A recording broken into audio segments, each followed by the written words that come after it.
책 읽고 유튜버라고 존스입니다. 책을 아무리 읽어도 인생이 바뀌지 않는 이유, 그럼에도 불구하고 뭔가 변화의 모멘텀을 만들어 볼 수 있는 이 사고법, 여기에 대한 이야기를 해볼게요. 많은 사람들이 책을 읽어서 인생이 이렇게 바뀌었다라고 주장을 해요. 뭐 유튜브에도 그런 콘텐츠가 넘쳐나고, 우리가 자기계발서만 읽어도 책을 읽어라, 책을 읽으면 너희들 인생이 변화할 것이다. 저자들이 보통 마지막에 솔루션으로 주는 두세 가지 안에 독서라는 게 반드시 들어가. 근데 아마 영상을 보시는 분들 대부분 경험을 해봤을 거예요. 내가 책을 아무리 읽어도 책으로 내 인생이 바뀌지 않는구나를 깨닫는 순간이 와요. 봐봐요. 책을 읽어서 인생이 바뀌었다는 말은 반은 맞고 반은 틀리는 말인 게, 내가 어떤 의사결정을 할 때는 본인 나름대로 어떤 이유가 있을 거야. 본인 나름대로 내가 이런 의사결정, 돈에 대한 의사결정, 내 시간에 대한 의사결정, 사람과의 관계에 대한 의사결정을 할 때 이런 선택을 내가 할 수밖에 없는 거, 내가 갖고 있는 믿음, 내가 갖고 있는 내 어떤 원칙, 내 어떤 생각, 이런 것들의 결과로 내가 어떤 선택과 그런 행동의 결과가 현실에 드러나는 거란 말이에요. 그러면 책을 읽어서 지식으로 우리가 변하는 게 아니라 내가 뭔가를 알게 됐다는 이 어떤 지적인 만족감으로 변하는 게 아니라, 그 지적인 만족감이 기존에 내가 갖고 있던 내 생각과 믿음을 파괴했어. 옛날에 나는 이게 완전히 옳다라고 믿었는데 어느 순간 이게 내가 틀렸을 수도 있다라는 이 어떤 여기에 대한 의구심, 그리고 내가 실제로 틀렸다는 걸 깨달았을 때 내 생각과 믿음이 완전히 잘못되신 것이구나를 깨달았을 때, 생각을 바꾼다는 게 생각보다 되게 어려워요. 이게 무슨 얘기냐면, 생각을 바꾼다는 거, 내가 이전에 살아왔던 내 자기 삶과 자기 정체성에 대한 부인이 될 수도 있겠고, 내가 틀렸다는 걸 스스로 인정하고 이거를 내려놓고 이 잘못된 믿음과 잘못된 생각을 빼내는 게 되게 어렵단 말이에요. 그래서 이 기존에 갖고 있던 꽉 차 있는 생각을 빼내지 않으면 새로운 생각과 새로운 믿음과 새로운 정보와 새로운 뭔가 더 좋은 방향성이 들어올 수 있는 공간이 없단 말이에요. 근데 옛날에 갖고 있던 걸 빼내는 게 생각보다 어렵다고. 왜? 나는 수십 년 동안 이미 그런 패턴으로 살아왔거든. 나는 이미 거기에 맞게 내 모든 의사결정 패턴이라든지 내 모든 라이프 스타일이 거기에 맞게 딱 시스템화 되어 있는데, 이거를 하루아침 바꾼다는 게 되게 어려워요. 근데 어느 순간, 물론 현실에서 그런 선택과 선택의 결과로 완전히 드러나는 결과들이 바뀌기까지는 시간이 많이 걸려. 하지만 그럼에도 불구하고 우리가 방향성을 바꿔볼 수는 있어요. 여기 뒤에 그랜 카돈이 있어요. 10배 법칙의 저자인데, 그랜 카돈의 세미나에 들어가면 가장 먼저 하는 게, 그랜 카돈이 동의를 구해요. unlearn. 자기가 이전에 너네가 갖고 있던 너희들의 잘못된 정보와 생각과 믿음에 대해서 그 믿음을 내가 깨고 너희들이 새로운 어떤 정보와 그런 것들을 받아들일 수 있도록 동의를 구해요. 그래서 이 사람들한테 너희들이 알고 있는 게 틀렸을 수 있어. 너희들이 알고 있는 게 어떤 거예요? 중산층 삶에 대해서 대부분 사람들은 만족해요. 그랜 카돈의 세미나에 들어오는 사람들 대체로 보면은 그렇게 완전히 밑바닥인 사람들보다는 어느 정도 자기 수준으로 중산층까지 왔어. 근데 중산층 수준에서 되게 만족하고 나는 살고 있는데, 여기서 다음 단계 가는 게 너무 어려운 거야. 그래서 뭐가 됐든 간에 자기를 다음 단계로 끌어줄 수 있는 멘토, 나를 다음 단계로 끌어줄 수 있는 더 나은 방향성을 찾고 있는 사람들이 대부분 그랜 카돈 교육의 세미나에 들어온단 말이에요. 뭐 작은 비즈니스 오너라든지 아니면은 뭐 개인 뭐 세일즈를 하는 사람이라든지, 사람 어떤 직업의 종류는 다양한데 중요한 건, 이 사람들이 내가 혼자 답이 안 보이니까 나보다 먼저 그 길을 가본 사람의 도움을 얻고 싶어서 그 교육에 들어온단 말이에요. 그럼 프랭카든이 제일 먼저 하는 게, 너희들이 알고 있는 게 진실이 아닐 수도 있어. 너희들이 갖고 있는 정보와 생각과 믿음을 다 빼내야 돼를 굉장히 설득해요. 근데 이게 대부분 중산층들이 주변에 사람들하고 비교하면 자기가 삶이 그렇게 나쁘지 않단 말이야. 내 주변에 나보다 잘 사는 사람, 내 주변에 나보다 잘 나가는 사람보다는 그렇지 않은 사람들이 많고, 주변 사람들이 나를 봤을 때는 성공했어. 야, 너 그만하면 너 여자 혼자 힘으로 밑바닥에서 진짜 중산층까지 와서 너 혼자 남편도 없이 여기까지 왔어. 너 정말 열심히 살았고 잘 살았다. 그래서 내뽕에 취해 있던 사람들이 이 내뽕에 취해 있던 내가 어떤 갖고 있던 생각과 믿음이 코딱지만한 거구나를 깨닫게 될 때, 되게 사실은 여기에 대해서 내가 내 현실을 마주하게 될 때, 내가 현실에 대해 주제 파악을 하게 될 때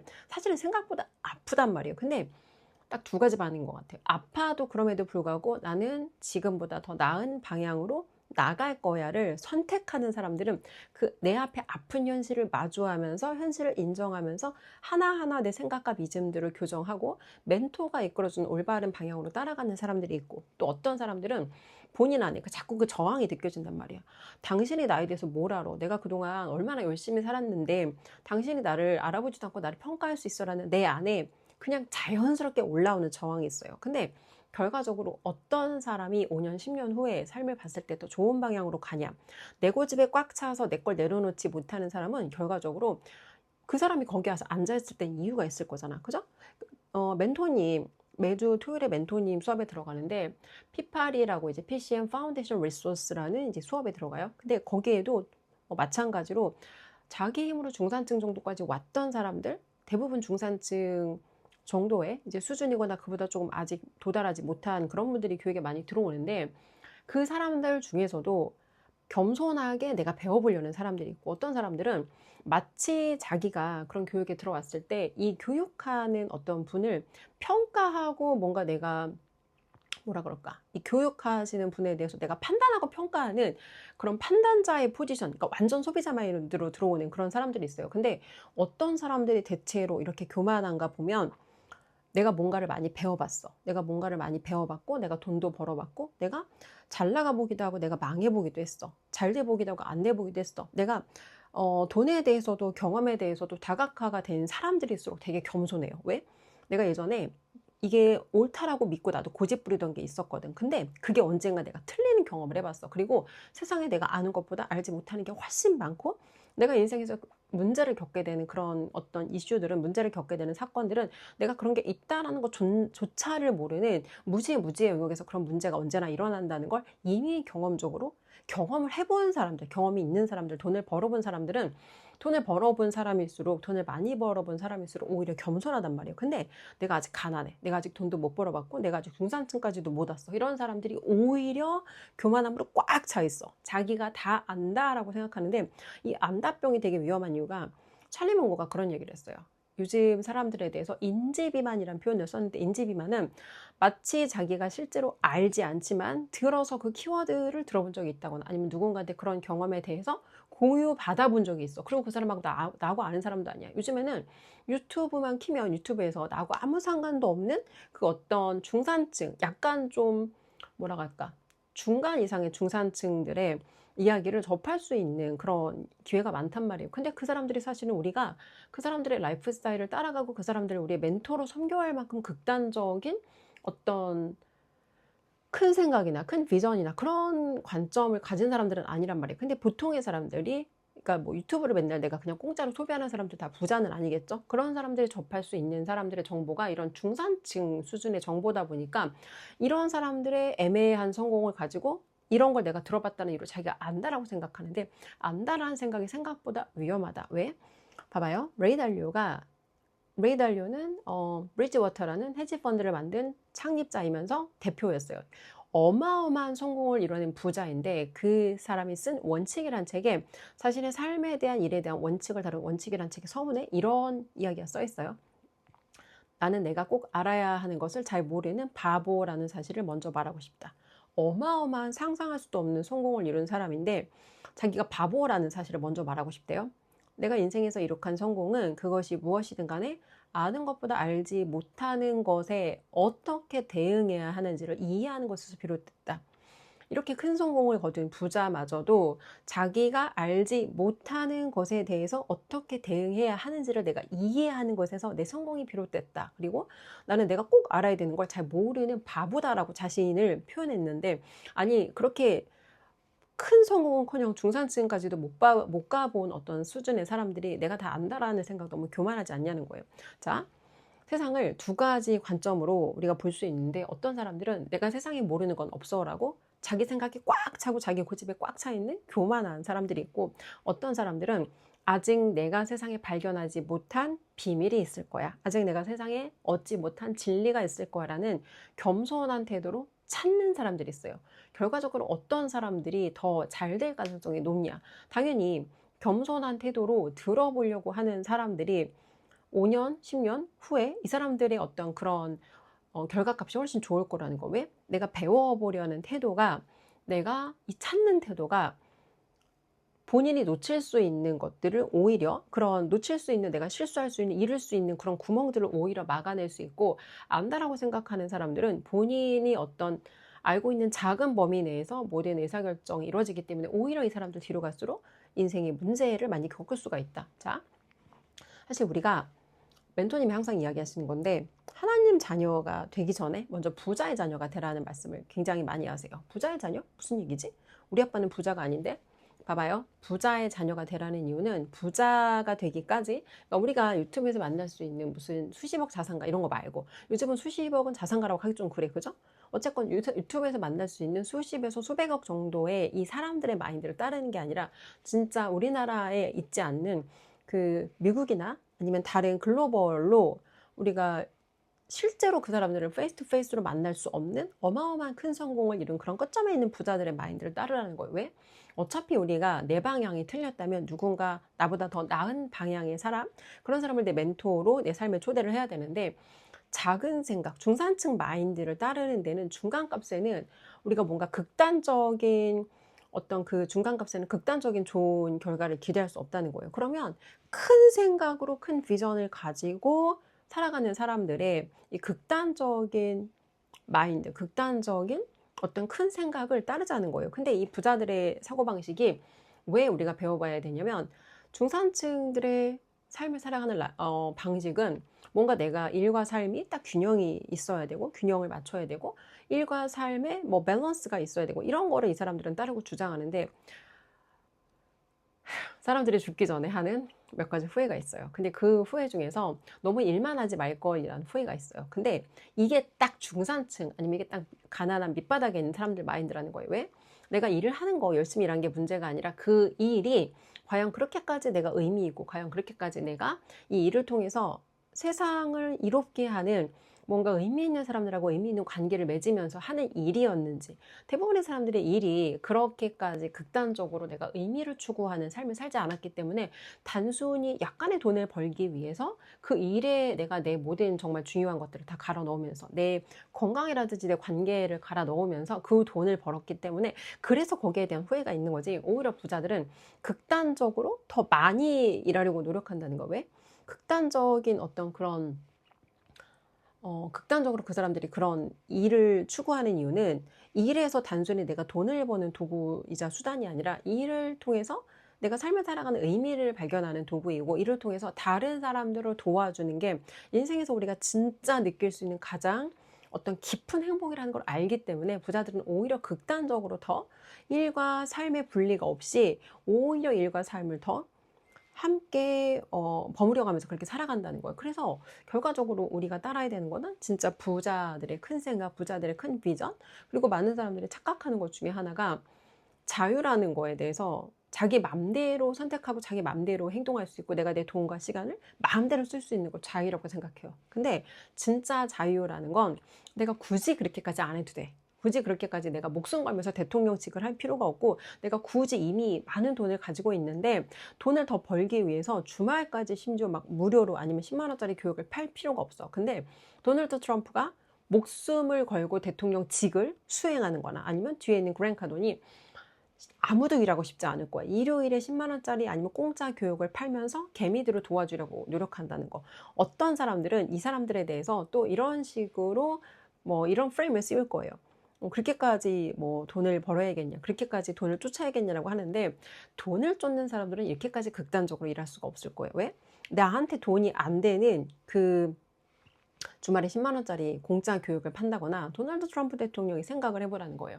대통령직을 수행하는 것보다 본인의 사업에 집중하는 게 금전적인 이득을 따지면 훨씬 더 이분한테 경제적인 유익을 갖다 주지 않겠냐는 거예요. 근데 그럼에도 불구하고 그분이 그렇게까지 목숨 걸고 내가 죽을 위기를 맞서가면서 싸우는 이유는, 이분한테는 훨씬 더 큰 미국을 위대하게라는 큰 비전이 있고, 이 비전에 많은 미국인들이 이 도널드 트럼프 대통령의 진정성을 보게 된 거죠. 그래서 반대편에 있는, 정반대편에 있는 일론 머스크라는 사람도 도널드 트럼프 대통령의 대선 캠페인에 어마어마하게 서포트를 하면서 사실은 도널드 트럼프 대통령이 당선되도록 하는데 큰 역할을 했던 거죠. 자, 우리가 발견하지 못한 진리가 분명히 있어요. 우리가 발견하지 못한 분명히 진리가 있는데, 대부분의 사람들한테는 이 진리가 보이지 않을 거예요. 왜? 나는 내가 모르는 게 있다고 생각하지 않고, 나는 내가 뭔가를 더 배워야 된다고 생각하지 않고, 나는 내가 뭔가 부족하다고 생각하지 않거든. 근데 찾는 사람들이 있어요.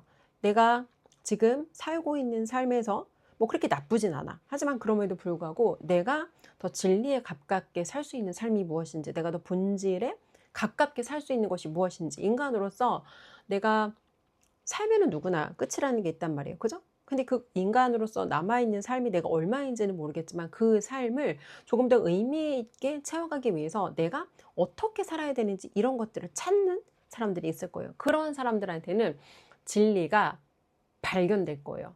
자, 사실 우리가 인생에서 배워야 되는 대부분의 진리는 이미 성경에 다 나와 있어요. 근데 성경에도 이 진리가 되게 명시적으로 누구나 이 성경을 읽었을 때 무슨 말인지 딱 직관적으로 와닿게 쓰여 있잖아요. 왜? 찾고자 하는 사람에게만 이것이 보여지도록, 듣고자 하는 사람에게만 들려지도록 비유법을 써서 누구에게나 이 진리를 주지 않으시려는 거예요. 내가 의도가 있는 사람, 인생에서 삶에서 본질적인 진리와 본질적인 의미와 본질적인 가치가 무엇인지를 찾고자 하는 사람한테만 이런 의미가 발견될 수 있도록 쓰여졌다는 거예요. 몇 가지 구절을 말씀드릴게요. 마태복음에 제자들이 나와서 이렇게 예수님한테 물어봐요. 왜 이렇게 비유법으로 말씀하세요? 그 질문을 했더니 천국의 비밀을 아는 것이 너희에게는 허락됐지만 그들에게는 아니 되었나니 보아도 보지 못하고 들어도 듣지 못하고 깨닫지 못함이니라. 내가 이 진리를 봤어도 이 진리가 무엇인지를 깨달으려고 하는 그 노력이 없이는, 깨달으려고 하는 의도가 없이는 똑같은 성경을 읽어도 똑같은 성경을 성경으로 진리를 보지 못한다는 것. 자, 그리고 또 비슷한 내용이 계속 반복적으로 나와요. 하나님의 비밀을 아는 것이 너희에게는 허락됐지만 다른 사람에게는 비유로 하나니 그들이 보아도 보지 못하고 들어도 깨닫지 못하게 하려 함이라.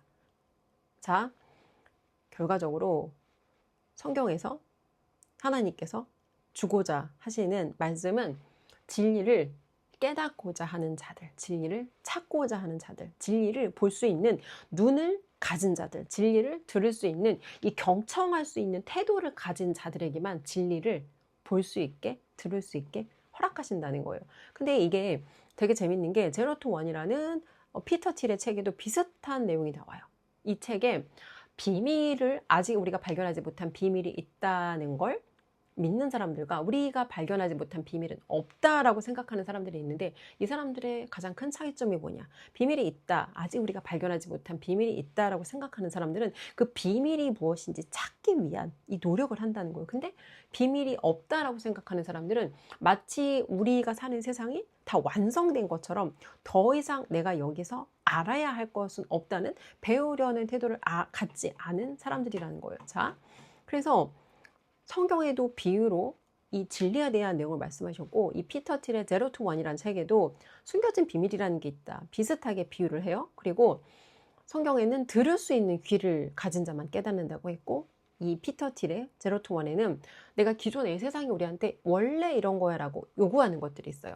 원래 이런 거고, 세상에서는 좋은 대학을 나와서 뭐 대기업에 취직하면 이게 잘 사는 거야. 그리고 뭐 너가 열심히 살다가 은퇴하고 나서 그때부터 이제 자유롭게 사는 거야. 뭔가 세상이 우리한테 정해놓은 그 어떤 통념들이 있단 말이에요. 근데 이 통념과 관습에 내가 의문을 제기하고 여기에 대해 질문을 하고 과연 진짜 그런가를 의심하면서 질문해 보면서 나 자신과 그런 것에 대해서 대화를 나눠보는 사람들, 이런 사람들만이 그 비밀에 가깝게 다가갈 수 있다는 거예요. 자, 성경에서는 준비된 사람들한테만 이 진리에 대한, 진리를 깨달을 수 있는 기회가 열린다고 했고, 제로 투 원이라는 책에는 이 발견하지 못한 비밀을 질문하는 자들에게만 보인다고 했어요. 근데 대부분의 사람들의 책을 읽어도 인생이 바뀌지 않는 그 근본적인 원인이 뭔가를 보면, 우리는 지식을 습득하는 데 급급해. 알게 됐다는 사실에 기뻐하고, 뭔가 내가 머릿속에 지식이 충만하다는 그 사실이 우리를 만족스럽게 하는데, 지식이 충만한 걸로는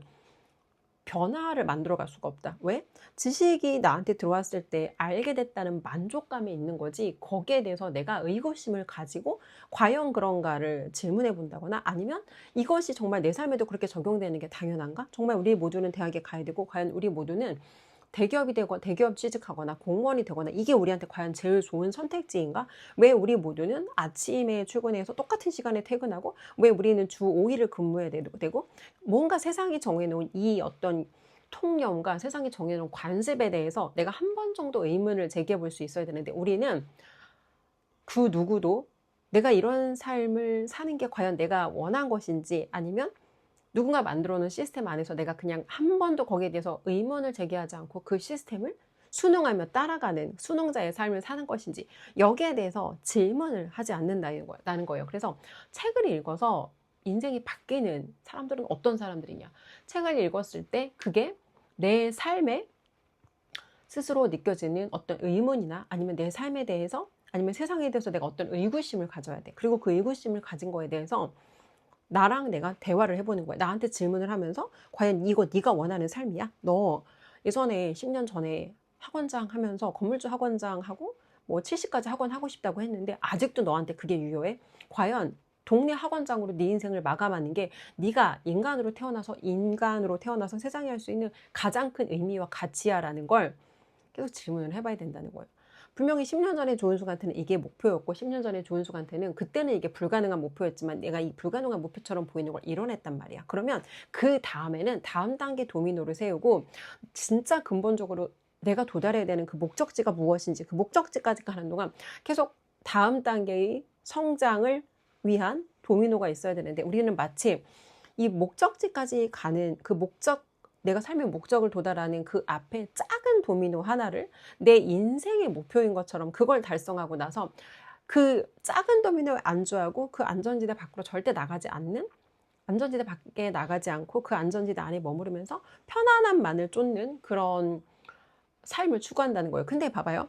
인간의 본성이, 사람들은 편안한 걸 좋아해요. 그죠? 우리는 편안한 걸 좋아하고 안정을 좋아하는데, 안정이라는 게 과연 박스 안에 갇혀서 내가 똑같은 삶을 죽는 날까지 우려먹는 게 과연 안정적인 삶인 건지, 아니면 마치 인간의 기본값은 움직여야 되고 인간의 기본값은 변화가 있어야 돼요. 근데 변화되지 않는다는 건, 내가 정체됐다는 건, 고여있다는 거는 내가 썩어 들어가고 있다는 거고, 썩어 들어가고 있다는 건, 내가 고여있다는 건 내가 파괴되고 있다는 거예요. 그러면 이런 식으로 자기 자신하고 질문을 했을 때 과연 내가 지금의 이 고여있는 상태, 똑같은 걸 우려먹는 상태가 내가 원하는 인간의 기본값에 가까운 상태인지, 아니면 이 역시도 누군가 만들어놓은 그 프레임에 갇히고 그 박스 안에 내가 갇혀있는 상태인지, 본인하고 스스로 대화를 하고 본인한테 스스로 질문을 해야 되고, 책을 통해서 우리가 사실 얻어야 되는 건 불편한 자극이에요. 근데 우리가 읽는 책들은 불편하지 않아. 특히 이런 책을 읽는 사람들이 있어요. 동기부여.